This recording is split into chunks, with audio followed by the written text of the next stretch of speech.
Hey guys, this is Dr. Sandy with another exciting video for you and your family and friends. Today we're going to be talking about headaches and migraines and natural ways to approach it, and just to bring some understanding to this topic. If you like the video, please like, share, subscribe.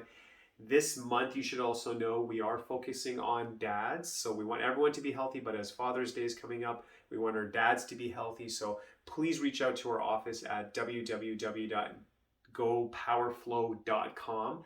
If you'd like some information to see how we can help, maybe we can book a consultation for someone you care about.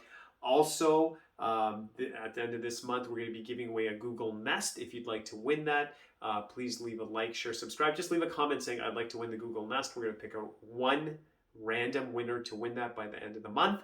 And good luck with that. So let's talk about headaches and migraines. So first of all, one thing that still shocks me to this day, sometimes people will come in with headaches and migraines or they have a history of it. And they'll make a comment like, yeah, I'm getting a headache a couple of times a week, a couple of times a month, but they're just like normal headaches. Yeah, sometimes it turns into a migraine, but like to me, using the term like normal headaches, they're not normal. They shouldn't be happening. And I think what they may be saying, and I'm kind of really getting into the wording, they might be saying like, I'm kind of used to it. It's a part of my life. Yeah, it's inconvenient, but what do I do about it? I'm just kind of used to it. So the first thing is I think we need to step back and say, having pain in the body, regular pain in the body, having headaches and migraines or whatever it looks like, these things aren't normal. I believe the body's asking for attention. It needs something. And yes, maybe the dream is to say we eliminate headaches and migraines. And maybe that doesn't happen, but maybe if someone comes to our office and we're able to work with them and help them change their lifestyle, and then suddenly that daily headache turns into like once a week or once every 2 weeks, or maybe they still occur, but the intensity is much less. I got to tell you, chiropractic has had a lot of success with that. And the whole concept is if we can take pressure off those nerves, the brain, the body connection is better, but things just work better. So chiropractic is helpful. But in this video, I want to give you kind of, again, a deeper understanding and things you can do at home in case you ever suffer from that, or if you know someone with headaches and migraines. So let's kind of jump into it. So the different types. So, there's the mild headaches, infrequent, and people are like, yeah, doc, I get these, but it doesn't stop me. Yeah, I got that headache, but I'm still going through my day. I'm still doing my thing. It really doesn't stop me. I will make a comment though. It may not be stopping you, but it's hard to give 100%, whether you're working in a corporate setting with your family, having a regular headache. Even though you can pull through, you're not giving 100% of your focus or attention. So I applaud you. It's good that you can manage it, but wouldn't it be better if we could reduce or eliminate those headaches, and then you can give whatever task you're doing 100%. And you also have to realize having a low-grade headache, kind of like having a pebble in your shoe or a rock in your shoe. You can manage. It's going to affect your mood. It's just you won't be as optimized. You will not be at your best as you could be. So I respect if you're managing, but we should be looking at a better way. So, there's the low-grade headaches, there's the intense headaches, and to me, headaches and migraines, in my opinion, it's kind of like a spectrum, and then the really bad headaches where someone may throw up or feel like throwing up, they're sensitive to lights, they want to go into a dark room, they may see colors or auras or something like that. That would be a migraine, but to me, it's kind of on the same, it's on the spectrum. A migraine to me is just a super, super bad headache, in my opinion. And it's a sign that, the body needs help, obviously. Another little key thing as well, and this can actually get into diagnosis as well, what's the location of the headache? So is it in the front? A common thing I've heard from a lot of patients, it's at the temples. Sometimes it's just in the back. These are things to consider as well. And then sometimes it can even come with like dizziness. There might be numbness, tingling, other sensations someone feels. So we should be aware of what's going on. So 3 major causes, and again, when we look back in chiropractic, they've really studied how the body works, how it functions, and it always, I like that chiropractic is based on these 3 major things that cause pressure on the nerves that can lead to health problems, and in this conversation, headaches or migraines. So it always comes back to like a physical, chemical, emotional. I know some people also say that temperature, barometric pressure can also affect things like headaches and migraines. But I'd say the big 3 categories are physical, chemical, and emotional. So physically, especially if there's a history of some trauma, car accidents, and maybe you played sports, maybe something just fell on your head when you were a child, you fell off, out of a crib or something like that.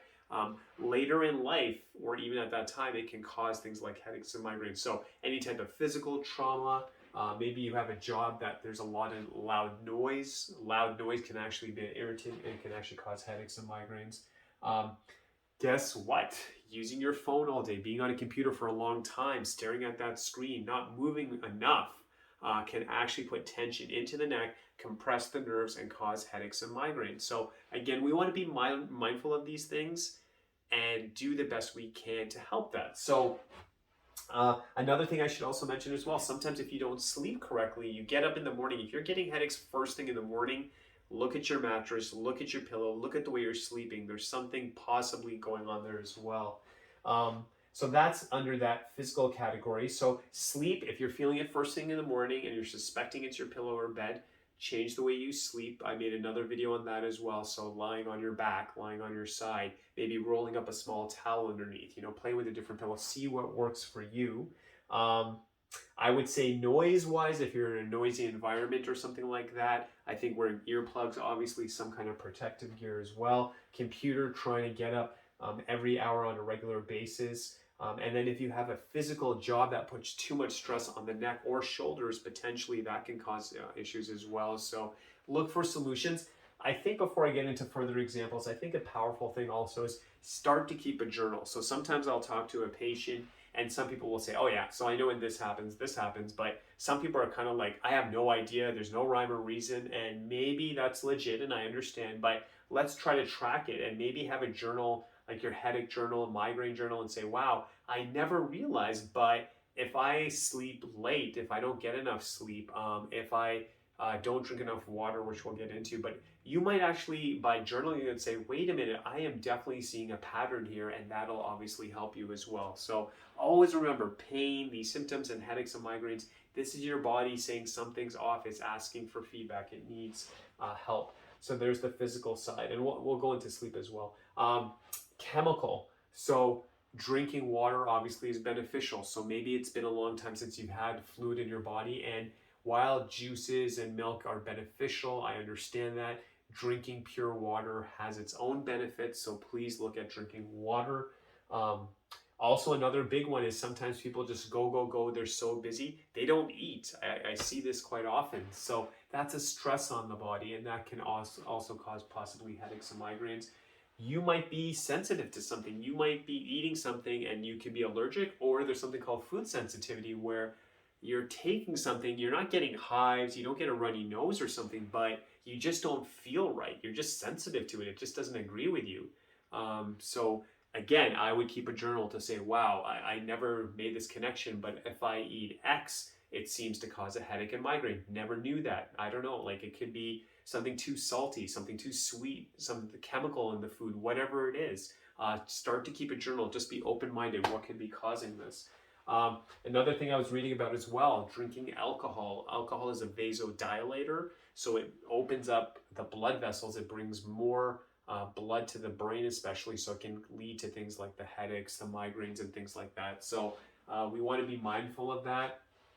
Obviously, I would say in general, if you are getting headaches and migraines, I mean, you want to really move to a clean lifestyle. So you may actually look at reducing alcohol. I would say another big category, and I guess sometimes this can be hard to see because you can't see it, is stress. And in my opinion, when I use that word too, there's two kinds of stress. There's one where you're worried, maybe you're frustrated, you're upset about something, and you're stressed out. And also in that category of stress, I would say you're just too busy. So let's say you're worried about work or family or friends, something like that. So that becomes a stress. Maybe it's watching the news a lot and just constantly feeling worried and stressed. Or maybe you're not worried about anything, but you're just super busy and you just know, like you get up in the morning, you're like, go. You're not eating enough and you're just, running 100 miles an hour. It feels like that. That can lead to things like headaches and migraines. So we want to be mindful of that. So that's kind of going into the background and stuff. So let's talk about solutions. So I'm going to say it again and again. If you're really unsure of what's triggering it, keep a journal. Really see, and you want to do two things on the journal. Number one, see the bad days, but see the good days. Maybe there's days you're like, wow, I didn't have a headache today. What was different? Did I sleep at a different time? Did I get more rest? Did I drink more water? You want to look at those things because I believe the body leaves clues. It's telling you what suits you, what doesn't. So let's document a good day. Let's document a bad day. Let's make a note of that. Now I'm going to get more specific. One thing for sure is sleep. Having a regular sleep time, getting enough sleep will help with headaches and migraines. But if you're sleeping at different times, one day like 8 hours, one day 4 hours, you're just doing this. That's a stress on the system. So let's have a regular sleep schedule. Make sure you're getting enough rest. See what number works for you. Maybe that number is 6, 7, or 8, whatever that number is. But make sure it's regular. Try your best to sleep on a regular schedule. I understand on the weekends. I mean, I do the same. I'll stay up a little bit later. You're enjoying with family and friends, but try 80%, 90% of the time to have a regular sleep schedule. If that pain is really intense, one tool you can use is ice. And you can place it on that zone that you're having it. A very powerful place because there's a lot of nerve endings. Obviously, an ice pack wrapped in a towel or a cloth. You can put it over here on the neck. These are powerful areas, or you can go to the areas that are bothering you. If ice is just too intense for you, you can just get a towel, run some cold water on it, and you can use that instead. Obviously, again, water will be beneficial. Water will help you, so you can drink that as well. Hopefully, you're drinking it throughout the day, but if you're really feeling unwell, water would be something to really add. And then another thing I would say is just stretching. So if you can, obviously if it's a headache or migraine, it's too intense and you're like, I can't even move, it hurts too much. I totally get that, you want to rest. But what you can do is some stretches. So the best ones again for the neck are the ones where you can actually go backwards, especially if you've been on a computer all day. If you can just do rotation, going side to side, and actually bending the neck as well. And I know these sound like very basic movements, but one thing I try to tell my patients is be mindful when you do these stretches. So if you're kind of like, yeah, I'm doing my stretches, man, really didn't feel anything. I mean, this is really a time for yourself. And I would even say, if you have enough time, great. But even if you're short on time, really give it 100% when you do those stretches. So like really listening to your body. Okay, what am I feeling? Am I feeling any resistance? And then also how long you're holding it for. So if you're just going for 1 second, I mean, there's some benefit to that. But if you look at most of the research and what I've read, at least it says at least 30 seconds. So you're holding. So you can just do this, but I love turning my whole spine. I love getting my whole body involved, and breathe and relax as you go through it and listen. And then you might feel like, okay, I'm good, but wow, when I go this way, I'm really feeling it, right? So what's your body saying? It really needs to stretch that. And you want to stretch. Obviously, you don't want to be in pain when you do this, and then, there's different techniques. So you're like, okay, yeah, that's pretty good. But wow, when I put my hands behind me and I pull down and I go like this, I really feel it. So, and you can even get creative. Maybe what you're going to do is put the ice first and then try to do some stretching. Another thing I would suggest as well is that, I mean, again, like just going back to the beginning, if you're on a computer all day or something like that, just take a break. Just get away from that screen. Or if you have a child who's like maybe doing a lot of homework and they've just been at it for a long time, the screen, just sitting for a long time, it's hard on the body. Tell them to take a break, get up, just do some stretches. Go outside if the weather is good, get some fresh air, These are just very basic things, but they're very powerful and they work. So try to do that as well. So just be mindful of that. So I really hope you got some good value of that. I never want to see anyone suffering in pain or anything like that. So I guess a couple of things I'll conclude with is try these. Please let me know if these tips are helping you. And again, I just, no one should be suffering in pain because it just affects your quality of life. So I'm wishing you all the best. I'll wrap up with just saying again, so it is Father's Month. So if you have a father or if you know a father or dad or someone where you're like, you know what, I see them suffering. They have the headaches and migraines. They have pain throughout the body or anything like that. We want to be there for them. Obviously, this video I just made, if anyone does have headaches and migraines and they've tried certain things and they need that extra help, we're there for them. Visit our website again at www.gopowerflow.com. We'd love to see if we can help. And then, of course, if you want to win that Google Nest, so please just leave a comment that you want to win, and you'll put it into a draw. And then at the end of the month, we're going to announce the big winner who will win the Google Nest, that one special person. So wishing you all the best. Hope life is just going great for you. Always raise your standards. Always just try to make life better. Even if you can, you've heard this stuff, right? Even if you can improve 1% a day, every part of your life gets better. Health is critical. Health's the foundation for everything. So wishing you the best. God bless you. Dr. Sandy, I'm just signing out.